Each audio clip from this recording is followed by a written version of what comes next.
பகவதி படம் கிட்டத்தட்ட 2002 ரிலீஸ் ஆன படம் 24 வருஷம் கழிச்சு திருப்பி நேற்று ரிலீஸ் ஆகிருக்கு. தமிழ்நாடு ஃபுல்லாகவும் ரிலீஸ் ஆகிருக்கு. இந்த ரிலீஸ் விஷயம் கேட்டப்ப உங்களுக்கு எப்படி ஃபர்ஸ்ட் என்ன தோணுச்சு? ஆக்சுவலி எனக்கு ரிலீஸ் ஆகுறதே எனக்கு தெரியாது. உங்களுக்கே எனக்கே தெரியாது. ஓகே. நான் திடீர்னு ஒரு நாள் என் ஃப்ரெண்டு ஃபோன் பண்ணி உங்கள் படம் ரிலீஸ் ஆகுது போல இருக்கு அப்படின்னாப்புல, எது பகவதியா அப்படின்னு. ஆமாம்.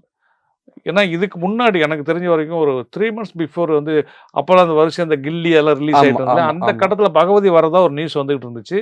எனக்கு கூட டிசைன்லாம் அனுப்பியிருந்தாங்க, யாரும் தெரில அனுப்பியிருந்தாங்க. நான் ஓகே வரப்போதுன்னு சந்தோஷப்பட்டேன். ஆனால் அப்போ வரல அது. ஸோ அது மாதிரி ஏதோ ஒரு ரூமர் ஆர்கனைசேஷன் நான் விட்டுட்டேன். ஆனால் அதுக்கப்புறம் நெக்ஸ்ட் டே பேப்பரில் ஆட் வந்துருந்துச்சு.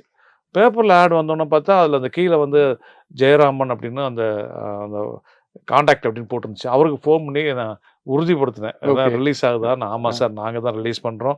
ஈரோடு மாவட்டத்தில் டிவிகே கட்சியினுடைய ஏதோ பொறுப்பில் இருக்கார் அவர்.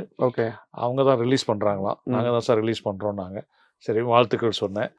ஆமாம், படம் ஒரு அவர் தான் சொன்னார், 110 தேட்டர் ரிலீஸ் பண்ணியிருக்கோம் தமிழ்நாடு முழுக்க அப்படின்னாரு. சரி ஓகே, என்ன ஒரு பயணம், இந்த ஐபிஎல்லாம் வந்திருக்குது, அந்த டைத்துல ரிலீஸ் ஆயிருக்குதே அப்படின்னு ஒரு இதாக இருக்குது.